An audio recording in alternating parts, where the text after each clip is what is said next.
नमस्कार, मैं हूं शशि रंजन और आपका बहुत बहुत स्वागत है जनता टीवी में। और आप देख रहे हैं हमारे साथ ये खास कार्यक्रम, नाम है थर्मामीटर दिल्ली वाला। अब लोगों को भी थर्मामीटर लगा रहे हैं। थर्मामीटर हम लगाते हैं, रीडिंग आप नोट करते हैं।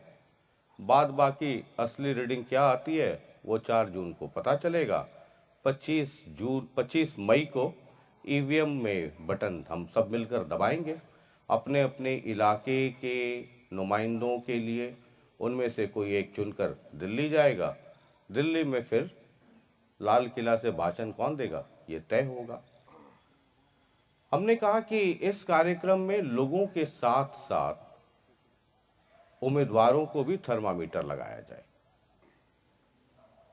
जो लोगों के मसले हैं, जो राजनीति है और जो राजनीति का गणित है, वो समझने और समझाने का दौर भी होगा इस थर्मामीटर कार्यक्रम में। तो आज हम जिनको थर्मामीटर लगा रहे हैं उनसे कई सवाल बनते हैं। हमारे और आपके कई सवाल हैं। अंबाला में हम हैं इस वक्त, अंबाला पार्लियामेंट्री कंस्टिट्यूएंसी, और ये जगह है यमुनानगर। यमुनानगर डिस्ट्रिक्ट की 3 सीटें विधानसभा वाइज ये अंबाला में आती हैं। अंबाला ज़िले के 4 हलके जिनको आप विधानसभा क्षेत्र कहते हैं वो, और पंचकुला के 2 यानी पंचकुला और कालका, ये कुल मिलाकर के 9 सीटें होती हैं विधानसभा के हिसाब से, और ये 9 मिलकर के बनाती हैं अंबाला पार्लियामेंट्री कंस्टिट्यूएंसी। अब बीजेपी की तरफ से बंतो कटारिया जी हैं मैदान में। आज थर्मामीटर उनको ही लगाते हैं। बाद बाकी रीडिंग आप नोट करते चलिएगा। पहली बार चुनाव लड़ रही हैं, लेकिन इसके पहले भी आपको पता है कि रतनलाल कटारिया जी इनके पति हैं। वो इस इलाके का प्रतिनिधित्व कई बार कर चुके, मंत्री भी बने, लेकिन उनके निधन के बाद ये सीट खाली हुई और फिर बीजेपी ने उनकी पत्नी यानी बंतो कटारिया जी को कैंडिडेट बनाया। बहुत बहुत स्वागत है आपका। पॉलिटिक्स से आपका वास्ता रहा है? जब रतनलाल जी थे तो आप घर में सब्जी बनाने में ज़्यादा व्यस्त रहती थी या कुछ हाथ बटाती थी? 4 मई 1984 को मेरी शादी रतनलाल कटारिया जी से हुई। शादी जिस दिन हुई उसी दिन रतनलाल कटारिया जी ने भारतीय जनता पार्टी की गाड़ी में बैठा दिया था। हमारे संगठन मंत्री होते थे सूर्य कृष्ण जी। शादी के अगले दिन एक मीटिंग थी पिपली, लाडवा के रहने वाले हम, पिपली में मीटिंग थी। तो उस मीटिंग में साथ लेकर रतनलाल कटारिया जी के साथ मैं मीटिंग में गई। तो कंधे से कंधा मिलाकर रतनलाल कटारिया जी के साथ 40 साल तक काम किया। तो ये तो बड़ा नाइंसाफी हो गई। शादी के बाद लोग जाते हैं हनीमून पे, आप चले गई पार्टी के कार्यक्रम में। भारतीय जनता पार्टी कार्यकर्ता की पार्टी है।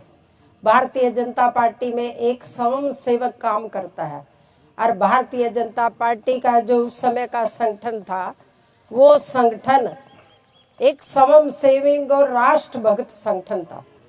जो आज भी हम कहते हैं कि प्रथम राष्ट्र व्यक्ति 3rd नंबर पे आते हैं, दूसरे पे, क्योंकि सबसे फर्स्ट राष्ट्र है। क्या सीखा आपने रतनलाल कटारिया जी से? पॉलिटिक्स में क्या सीखा आपने? लोगों की सेवा करनी और इस देश के लिए काम करना। वो तो ठीक है मैडम, वो तो कहने के लिए, भाषण देने के लिए, टीवी में इंटरव्यू के लिए ठीक है। पॉलिटिक्स आपको पता है ना, ये बड़ा इसका एक गणित है, गुणा भाग है। पॉलिटिक्स में 5 + 5 10 नहीं होता है कभी भी। वो हो सकता है 90, 100 - 90 भी 10 हो जाए, है ना। 100 - 20 + 10 भी 10 हो जाए। पॉलिटिक्स में कभी भी सीधा सीधा नहीं होता है। उन पेचीदगियों को आप सीख पाई या अभी दौर है? जिस संगठन में हम काम करते हैं और भारतीय जनता पार्टी जिस पार्टी की उम्मीदवार हूं मैं, उसमें 5 + 5 10 ही होते हैं। मैं भी यही काम कर रहा हूँ 30-35 साल से। 5+5 और ये होते हमारे तो देश के कभी देखा नहीं मैंने। देश के प्रधानमंत्री ने सिद्ध भी कर दिया है। 14 में भी हमारी सरकार बनी, 19 में हमारी सरकार बनी, 24 में भी हमारी सरकार बनेगी। ठीक है, आप रतन लाल कटारिया जी की पत्नी हैं, दुर्भाग्यवश उनका निधन हुआ, उसके बाद आपको कैंडिडेट बनाया गया।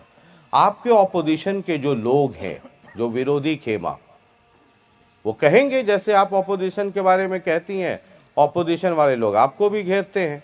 वो कहते हैं कि वो बीजेपी जो दम ये भरती है कि हम तो परिवारवाद के खिलाफ हैं, तो रतन लाल कटारिया जी की पत्नी को ही टिकट दे दिया। क्या बीजेपी को पूरे अंबाला कंस्टिट्यूएंसी में कोई और कार्यकर्ता नहीं मिले जिनको टिकट देना चाहिए था? जब ये सवाल अपोजिशन के लोग कर रहे हैं, आजकल घूम घूम कर रहे हैं, उसको जवाब क्या देती हैं आप? क्योंकि ये भी तो परिवारवाद है। रतन लाल कटारिया जी भारतीय जनता पार्टी के प्रदेश अध्यक्ष रहे, भारतीय जनता पार्टी के अनेक पदों पर रहे, और मैं पत्नी होना ये ऊपर से एक सौभाग्य की बात है, क्योंकि रतन लाल कटारिया जी की मैं पत्नी हूँ, ये एक सौभाग्य की बात है। और भारतीय जनता पार्टी में मंडल अध्यक्ष से पार्टी की प्रदेश की उपाध्यक्ष चौथी बार मैं बनी हूँ, इसमें कहीं कोई संदेह नहीं है। तो फिर आप लोग जो दूसरे लोगों को कहती हैं परिवारवाद, जब आप लोग भाषण देते हैं, मोदी जी कहते हैं, सब लोग कहते हैं, भूपेंद्र सिंह हुड्डा को आप लोग इसी मसले पे घेरती हैं कि परिवारवाद है ना, खुद भी हैं बाबू बेटा दिन भर सुनते रहते हैं। तो फिर ये वाला जो भाषण है ये बंद होना चाहिए। फिर सब तरफ सबके लिए कहानी वही है, वो भी कई बार चुन करके आ गए दीपेंद्र हुड्डा। कांग्रेस पार्टी का तो एक ही घर है, गांधी परिवार, इंदिरा गांधी, सोनिया गांधी, राहुल गांधी। भारतीय जनता पार्टी का इतिहास उठाकर देख लो, 3 साल के बाद हमारे प्रदेश अध्यक्ष बदले जाते हैं, और आज जो वर्तमान में हमारे प्रधानमंत्री है वो एक गरीब परिवार से आते हैं, वो संघर्ष करके ही आज वहां पहुंचे। और वो अपने भाषण में कहते हैं कि मेरी माँ पड़ोसियों के यहाँ बर्तन मांजती थी, और आज मैं अपने दम पर ही भारतीय जनता पार्टी के शीर्ष नेतृत्व पे हूँ। क्योंकि मैं तो देखिए वो तमाम सवाल कर रहा हूँ जो ऑपोजिशन के लोग आपसे करते हैं। तो आपको तो टिकट इसलिए मिला ना कि आप उनकी पत्नी। आज जो विपक्ष पे कुछ कहने के लिए है ही नहीं। वो तो मैं कई बार कहती हूँ कि 9 मन तेल होगा ना राधा नाचेगी। और सोनिया गांधी तो अब ये कहने लगी है मैं मायके चली जाऊंगी, तुम देखते रहियो, राहुल जी को, प्रियंका जी को और खड़के जी को। ये बीजेपी वाले जो है ना, भाषण देने में ठीक है, जुमला देने में ठीक है, मैं मायके चली जाऊंगी, ये गाना आपको सुनाई पड़ता है। और आप ही के कंस्टिट्यूएंसी में एक और है दाढ़ी वाले बाबा, वो भी आजकल खूब गाना गा रहे हैं, कह रहे हैं कि अपने दिल के किताब से मेरा नाम मिटा देना, ओ माझी लेके चल कहीं और लेके चल। ये गाना सुनाई नहीं पड़ता है आपको? आप किसकी बात कर रहे हैं? अरे तो ये बताओ। आप भारतीय जनता आप पार्टी अंबाला से चुनाव लड़ रही हैं, आपको तो इशारा समझ जाना चाहिए।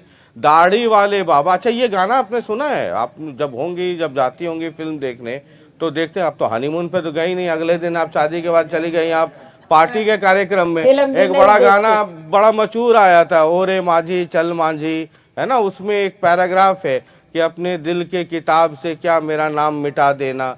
ये आजकल गा रहे हैं दाढ़ी वाले बाबा, है ना, एक अनिल विज।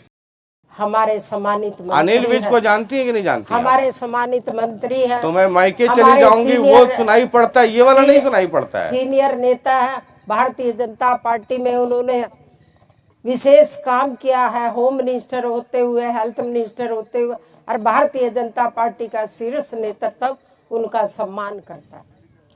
ये आपकी ही कंस्टिट्यूएंसी में, on a very serious note, गंभीरता से ये पूछ रहा हूँ, 9 असेंबली सेगमेंट्स हैं आपकी पार्लियामेंट्री कंस्टिट्यूएंसी में।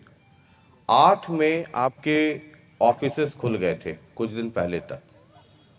9th जो अंबाला कैंट है वहां आपका ऑफिस तक नहीं खुला था।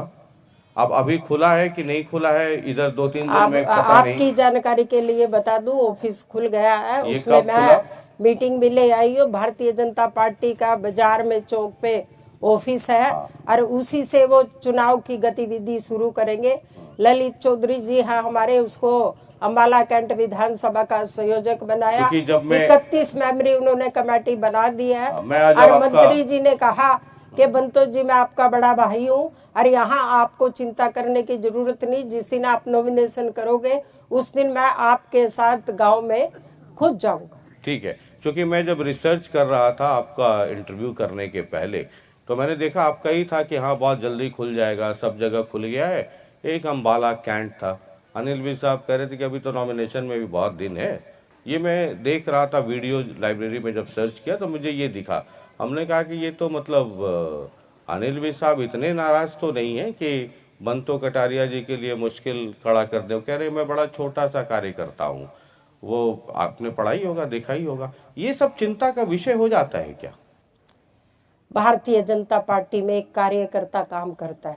आज हरियाणा प्रदेश का मुख्यमंत्री भी एक कार्यकर्ता है, सामान्य परिवार से है, गरीब परिवार से। हमारे मंत्री जी ने ठीक कहा, भारतीय जनता पार्टी में कार्यकर्ता काम करता है। ये संगठन क्या करता है कि किसको कहाँ उसकी उपयोगिता है वहाँ उसको बढ़ा देते हैं। तो अनिल भी साहब से आप तो गई थी मिलने, आशीर्वाद लेने, है ना, शुभकामना लेने। तो अब तो उनकी दाढ़ी, बड़े भाई है हमारे। बड़े, अच्छा बड़े भाई हैं तो शुभ, आप आशीर्वाद ही लेने गई।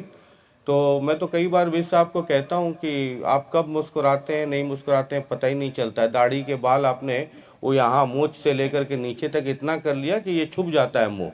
तो जब आपको शुभकामना आशीर्वाद दे रहे थे तो अंदर से मुस्कुरा रहे थे, कुछ गौर किया था आपने? चूंकि वो दाढ़ी से पर्दा रहता है ना उनकी मुस्कुराहट पे, वो उनके हमेशा मुस्कुराते रहते हैं। उनके घर में एक छोटी सी गुड़िया है, दोती है, तो भाई की बेटी है, उसको लेकर हमेशा मुस्कुराते रहते हैं। तो कोई चिंता का कारण तो वहाँ होना नहीं चाहिए ना वो खुद चिंता करते ना किसी कार्यकर्ता को चिंता देते। चलिए हम आगे बढ़ते हैं, क्योंकि ऑपोजिशन के लोग जितने मसले को लेकर के चिंतित हैं, हमने कहा सब एक एक करके आपसे पूछ लेते हैं। ये चुनाव बंतो कटारिया लड़ रही हैं, कमल का फूल लड़ रहा है, या मोदी जी लड़ रहे हैं? 2024 का चुनाव हमारा पूरा संगठन लड़ रहा है। हमारे देश के प्रधानमंत्री नरेंद्र मोदी जी और हमारे बूथ पर बैठा हुआ बूथ अध्यक्ष, उससे लेकर सारे हमारे मंत्री, सारे कार्यकर्ता, सारे जिला अध्यक्ष, हमारी लोकसभा में मुख्यमंत्री भी है, हमारी लोकसभा में स्पीकर भी है, हमारी लोकसभा में 2 मंत्री हैं, चौधरी कंवरपाल जी और अम्बाला शहर से असीम जी, पूर्व मंत्री अनिल विज जी, सब कार्यकर्ता चुनाव लड़ रहे। क्योंकि मैं इसलिए पूछ रहा हूँ कि आप लोगों का भाषण मैं देखता रहता हूँ, है ना, मुख्यमंत्री जी की भी जो आप लोगों की आजकल सीरीज चल रही है रैलियों वाली वो भी हुई, तो उसमें सिर्फ मोदी मोदी मोदी मोदी, मोदी जी ने ये किया, मोदी जी ने वो किया। मैं ये देख रहा था कि किसी एक जनसभा में ये भी तो हो कि हमारे एमपी साहब ने ये किया, हमारे एमपी साहब ने ये किया, हमारे एमपी साहब ने ये किया। मैं बड़ा माइन्यूटली रिसर्च करता रहता हूँ, गौर करता रहता हूँ, पढ़ता रहता हूँ, समझता रहता हूँ, तो पूरा भाषण नीचे से लेके ऊपर तक वो मोदी जी से शुरू होकर मोदी जी पे ख़त्म होता है। 10 साल हो गए और कटारिया साहब ही थे एमपी, तो ये भी तो एक वक्त आना चाहिए ना जब ये कहा जाए, कहानी यहाँ से भाषण शुरू हो कि कटारिया साहब ने इस इलाके में ये किया और उसके ऊपर मोदी जी यानी सोने पे सुहागा, तो वो तो बड़ा गौन रहता है। अगर मैं आप चलिए भाषण नहीं देती हैं या आप लोगों के भाषण में वो कंटेंट नहीं होता है, मैं अगर आपसे ये समझना चाहूँ कि 10 साल कटारिया साहब थे, उसके बाद उनकी विरासत को आप आगे बढ़ा रही हैं, पार्टी ने मौका दिया है, तो लोग पूछेंगे, ऑपोजिशन के लोग, कांग्रेस, आईएनएलडी, जेजेपी, तमाम पार्टियां, वो पूछेंगी कि भाई 10 साल का पहले हिसाब दे दीजिए। फिर मोदी जी का जो है वो तो है, वो एक अलग मसला है, लेकिन बतौर एमपी आपने क्या किया 10 साल, कुछ उपलब्धियां हों वो बता दीजिए। और जब वो बताना शुरू करती हैं तो गडकरी जी वाला काम, ये हाईवे बन गया, ये बन गया, लेकिन उसके इतर भी तो कुछ होगा। 2014 में देश के प्रधानमंत्री नरेंद्र मोदी जी बने, अम्बाला से सांसद रतनलाल कटारिया जी बने। 10 साल में पंचकुला आयुष की एक यूनिवर्सिटी आई पूरे भारतवर्ष में। 17 यूनिवर्सिटी है, 17 में से एक पंचकुला में है। निफ्ट भी पंचकुला में आई। स्मृति ईरानी जी उसका उद्घाटन कर गई थी और पीयूष गोयल जी, स्मृति ईरानी जी नींव रख गई थी और पीयूष गोयल जी ने उसका उद्घाटन करा। ये काम कटारिया जी के समय में हुआ। अरे हमारे अंबाला कैंट के हेल्थ मिनिस्टर, अटल कैंसर हॉस्पिटल का उद्घाटन हेल्थ मिनिस्टर थे हमारे नड्डा जी, उन्होंने उसकी नींव रखी थी। अब जब वो अध्यक्ष बने मंत्री सेट के, अब उद्घाटन भी उन्होंने किया। रतनलाल कटारिया जी वहाँ थे, मैं थी और हमारे पूर्व मुख्यमंत्री मनोहर लाल जी थे, हमारे हेल्थ मिनिस्टर अनिल विज जी थे। अंबाला लोकसभा में कालका से लेकर कालका, पंचकुला, अंबाला, जमुनानगर या 4 रेलवे स्टेशन पड़ते हैं। चारों का नवीनीकरण रतनलाल कटारिया जी के समय से और देश के प्रधानमंत्री नरेंद्र मोदी जी ने करोड़ों रुपए खर्च किया उनका नवीनीकरण करने के लिए। आपने रेलवे का जिक्र किया, यहाँ जितने लोग बैठे हैं मेरी बात से सहमत होंगे। एक यमुनानगर से चंडीगढ़ भया सडोरा नारायणगढ़ रेल लाइन है ना, ये ठंडे बस्ते में लोग कहते हैं कि चंडीगढ़ जाना हो, पीजीआई चंडीगढ़ जाना हो, ये है ना डिमांड इस इलाके की, बहुत पुरानी डिमांड है। और हर बार ये डिमांड है, हाथ उठा के बताइए चाहते नहीं चाहते। ये डिमांड इस इलाके की ज़बरदस्त रही है। आज जब मैं सड़कों पे घूम रहा था इधर उधर, तो मैं समझना चाह रहा था कि यहाँ की बुनियादी समस्याएं क्या है और लोग चाहते क्या हैं। तो जो नंबर 1 पे, यूँ तो बहुत सारे लोग गली और सड़क और तमाम तरह की बातें कर रहे थे, कुछ तो नगर निगम को करना होता है, कुछ स्टेट गवर्नमेंट को करना होता है, लेकिन उनमें से एक मसला जो था वो था यमुनानगर से चंडीगढ़ रेलवे लाइन। उसका कोई जिक्र ही नहीं हो रहा है। चुनाव के वक्त तो सब लोग भाषण में कह देते हैं, फिर बाद में उस पर कुछ होता नहीं है। और यमुनानगर में कई लोगों ने मुझे कहा कि ये काम जो करवा दे वो फिर अगला 10-15 साल आराम से जीतता रहेगा, कम से कम यमुनानगर से। कटारिया जी ने बहुत बार पार्लियामेंट में ये क्वेश्चन उठाया लोकसभा का। वहाँ कुछ फिजिबिलिटी होती है जो हरियाणा सरकार ने करनी होती है, कुछ केंद्र ने करनी होती है। उसमें 50% जो शेयर होता है वो हरियाणा सरकार का होता है, बाकी 50% केंद्र का होता है। जब फिजिबिलिटी हरियाणा सरकार तय कर देगी, उसी दिन केंद्र में और देश के प्रधानमंत्री रेलवे लाइन बिछा देंगे। उसको थोड़ा सा कंफ्यूज कर रही हैं। फिजिबिलिटी टेस्ट ये होती है कि ये रेलवे लाइन बन सकती है कि नहीं, जमीन की एवेबिलिटी है कि नहीं, पहले एक सर्वे होने के बाद फिजिबिलिटी टेस्ट होती है, उसके बाद फिर जब पास होता है तब फिर बजटरी एलोकेशन होता है, जब वो बजट में आता है। ये कहानी कहाँ तक है अभी? है भाषण में, है सिर्फ पब्लिक के जुबान पर है, डिमांड में, या कुछ कहानी आगे बढ़ी है? नहीं, पूर्व मुख्यमंत्री हमारे मनोहर लाल जी भी इस चीज की गंभीर चिंता कर रहे हैं। गंभीर चिंता करते हुए उन्होंने रेलवे मंत्री से 2-3 बारी बात भी की है रतनलाल कटारिया जी के जाने के बाद। मतलब अभी बातचीत के दौर में है, अभी कुछ कॉन्क्रीट उस पर नहीं हो पाया। बहरहाल ये एक मैं आपको बता रहा हूँ, अपना फीडबैक दे रहा हूँ। जब मैं यहाँ घूम रहा था तो ये सबसे बड़ा मसला है जो यहाँ के लोग चाहते हैं। बहरहाल कांग्रेस से वरुण चौधरी आपके खिलाफ मैदान में होंगे। आपके समर्थक हैं, उनके भी समर्थक हैं, लोकतंत्र है, सबको अधिकार है और सबको लड़ना भी चाहिए। अगर ये पूछा जाए आपसे कि वो यंग हैं अभी, है ना, अभी तो एमएलए भी हैं, उनसे बेहतर आप कैसे होंगे? पब्लिक जब वोट देने जाएगी तो वो सोचेगी। एक तो होता है कैडर वोट, जो आपके हार्डकोर सपोर्टर हैं, कुछ आपके हैं कुछ उनके हैं, लेकिन 25-30% वोटर ऐसे होते हैं जो कैलकुलेट करते हैं कि मैं किसको वोट दूं, उससे फायदा क्या होगा, अंबाला से लेके यमुनानगर से लेकर के दिल्ली तक।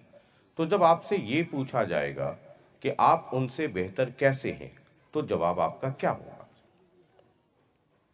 रतनलाल कटारिया जी ने उनको बाप को फूलचंद मलाना जी को एक बारी हराया है, वही चीज दोबारा रिपीट होगी। देश के प्रधानमंत्री नरेंद्र मोदी जी ने जो नारा दिया अब की बार 400 पार, उसमें एक कमल का फूल अम्बाले का होगा, जो नरेंद्र मोदी जी के हाथ मजबूत करेगा।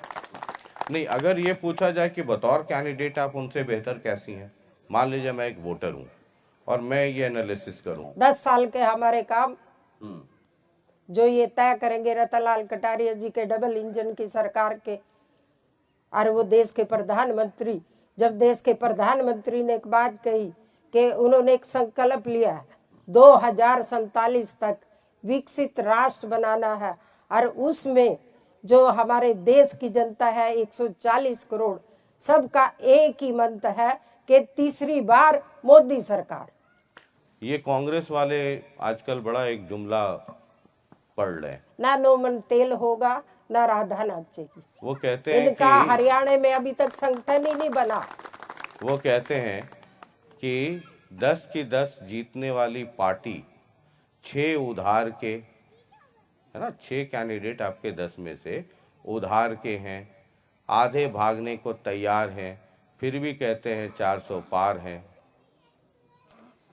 कांग्रेस पार्टी ने कुछ तो कहना ही है, जब उनके पास ना नीति है, ना नियत है, ना दिशा है, ना नेता है, तो कुछ ना कुछ तो कहेगी। बेरोजगारी, महंगाई, इलेक्ट्रल बॉन्ड, ये सारे मसले उठा रहे हैं कांग्रेस के लोग। मैं पहले ही कह रही हूँ कुछ ना कुछ तो कहेगी। भारतीय जनता पार्टी की सरकार, डबल इंजन की सरकार, हमारे पूर्व मुख्यमंत्री मनोहर लाल जी, जिन्होंने एक नारा दिया हरियाणा एक हरियाणवी एक, उस दिशा में काम किया। अंतिम व्यक्ति के फर्स्ट लाइन में कैसे लाए, उस पर हमारे पूर्व मुख्यमंत्री जी ने काम किया। और हमारे आज देश के प्रधानमंत्री जिसने कहा मेरा परिवार एक गरीब परिवार है, युवा परिवार है, किसान परिवार है, महिला परिवार है, इस दिशा में काम कर रहे। आप ये कैसे कह सकते हैं कि बेरोजगारी? मतलब बेरोजगारी नहीं है, अपनी मानती है। स्टार्टअप इंडिया हमने शुरू किया। देश के प्रधानमंत्री नरेंद्र मोदी जी ने 17 सितंबर को पीएम विश्वकर्मा योजना शुरू करी, जिसमें गांव में जब हम जाते हैं, जैसे कोई मोची का काम करने वाला है, वो 10,000 का लोन लेकर अपना काम कर सकते हैं, 1 लाख का लोन लेकर अपना काम कर सकते हैं। नाई है, अगर सैलून का खोलना है, 1 लाख लोन लेकर काम कर सकते हैं। अगर वो 1 लाख रुपए अपनी समय से उसको भर दे तो अगले महीने, अगले साल 2 लाख ले सकते हैं। काम की कोई कमी ही नहीं है। चलिए ठीक है, मेरा तो काम है, जो अपोजिशन आपसे सवाल कर रही है वो सवाल आपके पास रखना, आपका जवाब है। मैं तो सिर्फ महाभारत के संजय वाला, जो महाभारत में संजय का रोल था, आंखों देखा हाल बताना, जजमेंट करना तो लोकतंत्र के मालिक है, उनका काम है। एक पार्टी जेजेपी है, जानती हैं? जेजेपी सुना होगा नाम आपने। सुना है। 4.5 साल थे अभी तक, है ना, मतलब डिप्टी हरियाणा सीएम, प्रदेश के डिप्टी मुख्यमंत्री थे, खुद तो साफ हुए मतलब सनम हम तो डूबेंगे तुम्हें भी ले डूबेंगे, मतलब खुद तो गए, मनोहर लाल जी का भी खूंटा उखाड़ गए। वो आजकल कह रहे हैं कि हम तो वो हैं, खुद तो डूबे से डूबे, हमारे साथ जो रहे वो भी डूबे, है ना। हम तो डिप्टी सीएम से गए, चलो कोई बात नहीं, जो सीएम था हम तो उसका भी खूंटा उखाड़ के ले गए।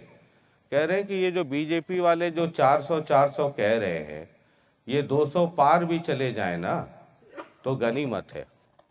ये तो 4 जून को पता लग जाएगा, जब जनता का समर्थन नरेंद्र मोदी जी को मिलेगा। नैना चौटाला कह रही हैं कि ये जो दुष्यंत और ये जो जेजेपी के दूसरे नेता हैं, उनका जो विरोध हो रहा है, वो दुष्यंत का विरोध नहीं हो रहा है, वो विरोध इसलिए हो रहा है कि वो बीजेपी के साथ रहे तो बीजेपी का गुस्सा जेजेपी पे निकल रहा है।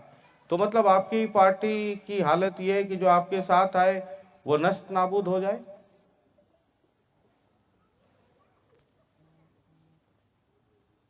हरियाणा प्रदेश के मुख्यमंत्री पूर्व मनोहर लाल जी ने उनके साथ डिप्टी सीएम रहे तो अच्छी दोस्ती रही, अच्छा सहयोग रहा, अच्छा वो रहा।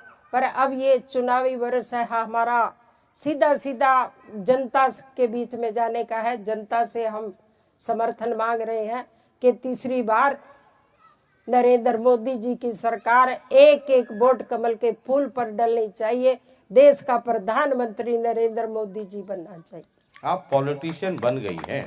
मैं तो समझ रहा था कि पहली बार चुनाव लड़ रही हैं तो मेरे सवाल में इधर उधर फंसेंगी। मैं पूछता हूँ आम, आपको लगता है कि आम का जवाब देना ठीक नहीं है तो आप कटहल पे जवाब देना शुरू कर देती हैं। ये अच्छे पॉलिटिशियन का अच्छा गुण है। मैं सवाल कुछ कर रहा हूँ, आप जवाब जो है सीधे नरेंद्र मोदी जिंदाबाद शुरू कर देती हैं। ये अच्छे पॉलिटिशियन की निशानी है।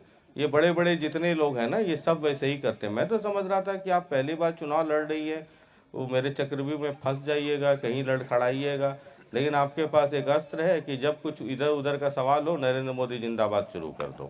हमारे राष्ट्रीय नेता हैं, हमारे देश के प्रधानमंत्री हैं। मतलब बाबा नाम केवलम तो मोदी नाम केवलम, है ना, वही आधार है। नरेंद्र मोदी जी सबकी चिंता करते हैं। हिंदुस्तान के 140 करोड़ भाई और बहनों की चिंता करते हैं। अच्छा, मुझे ये बताइए, जब नरेंद्र मोदी के नाम पे ही जीतना है, नरेंद्र मोदी के नाम पे ही वोट मिलना है, तो ये बाहर से कुछ हुलुलुलु से, कुछ काठमांडू से, कुछ कोलंबो से, कुछ श्रीलंका से ये कैंडिडेट लाने की जरूरत क्या थी? वो हमारा केंद्र नेतृत्व है, वो तय करता है। वो उनको सवाल जब पूछेंगे तो जब उनसे हम आपको भी मिलेंगे। तो लगता होगा ना कि कहाँ हुलुलुलु से कैंडिडेट लेकर के आ रहे हैं। मेरी जानकारी में नहीं। आपकी जानकारी में नहीं है तो 4 मई के लिए आप है आश्वस्त कि लड्डू का ऑर्डर अभी देंगी? 4 जून। अच्छा, 4 जून को के लिए लड्डू का ऑर्डर अभी से दे देंगे या 10-12 बजे तक के लिए 4 जून को थोड़ा इंतजार करेंगे? भारतीय जनता पार्टी में और देश में हमेशा पहले कुछ भी तय नहीं होता और पहले कुछ भी लेना भी नहीं चाहिए। हाँ, वो बिहार में किया था ना, लोगों ने लड्डू बांट दिया था रिजल्ट आने के पहले 9-10 बजे से। बाद में सुना कि लड्डू लेकर के घर जाना पड़ा था। अपने हिंदुस्तान की संस्कृति, तो उस संस्कृति से जुड़े जो समय पे वो वही करना चाहिए। 400 कमल भारतीय जनता पार्टी को मिलेगी और भारत की जनता उनको चुन कर तीसरी बारी देश का प्रधानमंत्री बना। और अब बीजेपी के नेताओं से बात कीजिए तो या तो मोदी भरोसे या राम भरोसे या देवी दुर्गा माँ भरोसे, जनता भरोसे, सब भगवान भरोसे ही है। हिंदुस्तान देवी देवताओं कुछ तो मतलब हकड़ के कहती ना कि भाई हमने इतना इतना काम कर दिया तो अब तो वोट हमें मिलना चाहिए। तो आप लोग 10 साल से डबल इंजन की सरकार कर रही है ना, उसी के दम पे हम लोगों के बीच में जाते। हमारे यहाँ कैबिनेट मंत्री है, स्पीकर यहाँ मुख्यमंत्री अपने अम्बाले के। हाँ। तो लगातार पहली बार ही अम्बाले का मुख्यमंत्री बना है जब से हरियाणा बना है। तो ये होना चाहिए फिर तो। ये तो सब के सब यहीं से हैं, अम्बाला से। 2 मिनिस्टर हो गए, 1-2 स्पीकर। अम्बाला सीट भी तो नंबर 1 है हरियाणा की। और स्पीकर भी, मुख्यमंत्री भी। तो जो जीत का डिफरेंस है वो कितना होगा? पिछली बार तो करनाल था शायद हाईएस्ट। वो तो 25 मई को जनता तय करेगी। तो इस बार तो जब सब के सब यही है, विधानसभा स्पीकर, आप मुख्यमंत्री, भी यही है, मैं भी यही हूँ। 25 मई को कांग्रेस वाले तय करेगी। अरे 4 जून को देखिए। कांग्रेस वाले कह रहे हैं, हुड्डा साहब और बाकी तमाम लोग कह रहे हैं कि ये बीजेपी 10-10 कह रही है, इनकी गाड़ी 2-3 पे जाके अटक जाएगी। हमारी तो 10 लेकर दिल्ली जाएगी और उनकी गाड़ी स्टार्ट भी नहीं होगी। मतलब आपको लगता है एकदम कॉन्फिडेंट है कि 10 की 10 आएगी? बिल्कुल। और जो दूसरी पार्टियां लड़ रही हैं, आईएनएलडी, बीएसपी, जेजेपी, वो तो कहीं दिखाई नहीं देगी। जेजेपी के बारे में क्या ओपिनियन है आपका?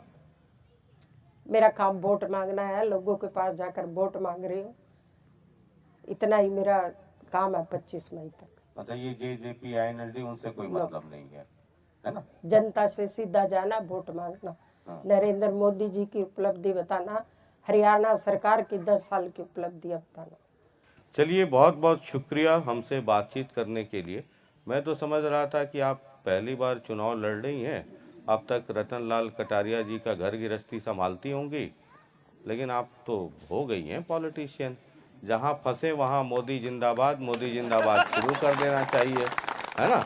जहाँ लगे कि बॉल थोड़ा आड़ा तिरछा आ रहा है, वहाँ नरेंद्र मोदी जिंदाबाद, नरेंद्र मोदी जिंदाबाद कर देना चाहिए। ये सबसे आसान तरीका होता है। मिर्च लगे तो 2-4 रसगुल्ला खा लिया कीजिए, है ना। तो जी, कुछ वो कह रही हैं आप? धन्यवाद। चलिए, बहुत बहुत बहुत बहुत शुक्रिया। ज़्यादा बोलने से कई बार आदमी फंसता है। आपने ठीक किया कि धन्यवाद बोल दिया। पता चला इसके बाद में 1-2 सवाल और करता, वहाँ कहीं दिक्कत ना हो जाती। तो ये बंतो कटारिया जी हैं, अंबाला से बीजेपी की कैंडिडेट हैं। वो बिहार में एक बार, पिछली बार ही शायद, बीजेपी दफ्तर में पटाखे वटाखे छुटने लगे, मिठाई बंटने लगी। 9-10 बज रहा होगा शायद, 11 बजते बजते होश उड़ने लगे। 12 बजे सारे मिठाई के डिब्बे घर पे चले गए। इसलिए आजकल नेता बड़े एहतियात बरतते हैं। 4 जून को जब रिजल्ट आएंगे तो मिठाई का ऑर्डर तो तभी होगा, मैडम कह रही हैं। और मैडम को नया मत समझिए। मैं तो समझ रहा था कि शादी के बाद रतनलाल जी कहीं हनीमून पे ले गए होंगे, पता चला कि पार्टी के कार्यक्रम में लेके चले गए और चुनाव लड़ ली। हमारा काम है थर्मामीटर लगाना। वो सवाल जो आपके हैं वो इनसे पूछना, जजमेंट करना या फैसला सुनाना हमारा काम नहीं। लोकतंत्र के असली मालिक आप हैं। 25 तारीख को अपने हिसाब से आप ईवीएम का बटन दबाइए। आप क्या दबाएंगे वो हम 4 जून को देखेंगे। बाद बाकी देखते हैं 4 जून को क्या होता है। बहुत बहुत शुक्रिया, नमस्कार। आप देख रहे थे थर्मामीटर दिल्ली वाला। बहुत बहुत शुक्रिया, नमस्कार।